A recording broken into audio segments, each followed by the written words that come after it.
Shalom saudara-saudara yang dikasihi Tuhan Yesus Kristus. Salam sejahtera buat kita semua dimanapun saudara berada. Damai sejahtera kiranya melimpahi saudara-saudara. Firman Tuhan dalam Matius 5 ayat yang ke-13 berkata, "Kamu adalah garam dunia. Jika garam itu menjadi tawar, dengan apakah ia diasinkan? Tidak ada lagi gunanya selain dibuang dan diinjak orang. Kamu adalah garam dunia, bukan garam dapur maupun garam meja, tetapi garam dunia. Dan identitas kita bukan untuk menjadi garam, tetapi kita adalah garam itu sendiri. Karena Alkitab mengatakan kita adalah garam dan bukan seperti garam. Kalau seperti, berarti kita hanya serupa, mirip, dan hampir sama. Tetapi kita adalah, yang artinya bukan hanya serupa, mirip, dan hampir sama dengan garam, tetapi identitas kita adalah garam. Maka pertanyaannya saudara, mengapa kita diidentikan dengan garam? Mengapa bukan yang lain?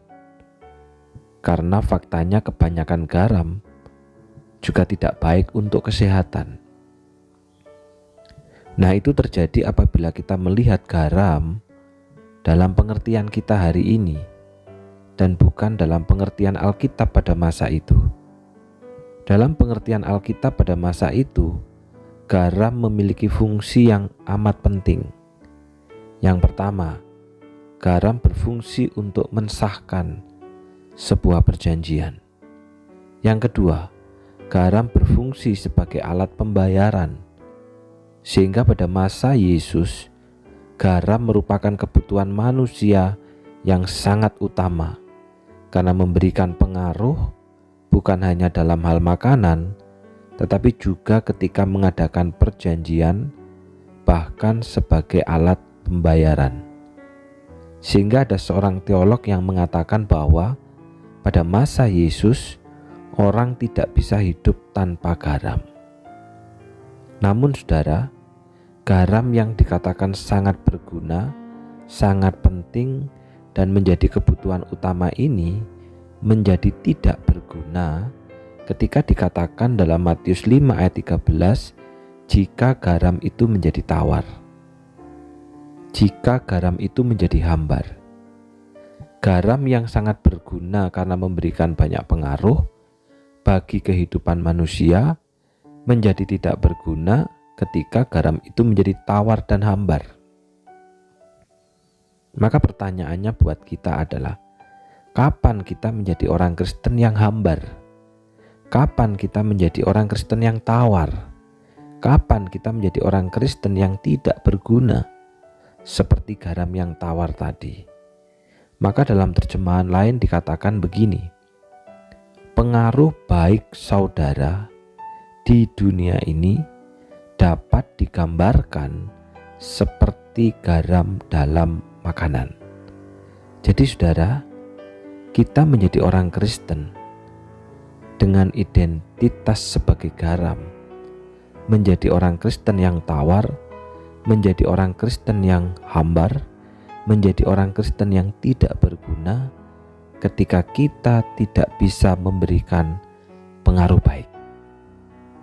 Ketika kita tidak bisa membuat orang makin percaya, makin setia, dan makin menjadi satu di dalam tubuh Kristus. Berarti kita menjadi tawar. Kalau kehadiran kita, kalau perkataan kita, kalau apa yang kita lakukan memberi pengaruh buruk, tidak memberi pengaruh baik, membuat orang justru malah bukan makin percaya kepada Kristus, membuat orang bukan makin setia, dan membuat gereja menjadi terpecah-pecah, berarti kita adalah garam yang hambar, garam yang tawar, garam yang tidak berguna. Oleh karena itu saudaraku semua, Firman Tuhan hari ini mengingatkan kepada kita, berilah pengaruh baik dimanapun Tuhan menempatkan kita, berapapun usia kita, sehingga kita menjadi garam yang berguna, baik di keluarga, baik di sekolah, baik di masyarakat, baik di gereja, baik di pekerjaan. Beri pengaruh baik supaya kita bukan garam yang hambar, kita bukan orang Kristen yang tawar, tetapi kita adalah garam dunia, memberi pengaruh baik. Sebaliknya, apabila kehadiran kita selalu memberi pengaruh buruk, pengaruh yang merusak, berarti kita tawar dan hambar dan tidak ada gunanya. Berilah pengaruh baik, bahkan sekalipun kita dicela, kita dianiaya, kita difitnahkan, segala yang jahat, berilah pengaruh baik. Mari kita berdoa. Kami bersyukur Tuhan, hari ini kami diingatkan supaya kami memberi pengaruh baik, karena identitas kami adalah garam. Pengaruh baik di rumah, di sekolah, di gereja, di tempat kerja, bahkan di tengah-tengah masyarakat. Karena ketika kehadiran kami memberi pengaruh buruk, memberi pengaruh merusak, maka berarti kami adalah garam tawar, garam hambar, garam tidak ada gunanya. Bahkan sekalipun kami dicela, kami dianiaya, kami difitnahkan, segala yang jahat, kami tetap memberi pengaruh baik. Berdoa Tuhan untuk sepanjang kegiatan hari ini. Ada upacara kremasi yang akan dilaksanakan di Jajak. Tuhan tolong GKT Banyuwangi yang melayani, dan biarlah firman yang hidup itu menjadi firman bagi keluarga, bahwa percaya dan setia itu ketika masih hidup.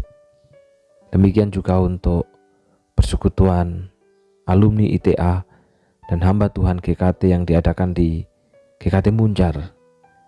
Kiranya Tuhan membuat hamba-hamba Tuhan di wilayah 5 ini makin kompak, makin satu, bahkan makin terus berkarya di dalam pekerjaan Tuhan.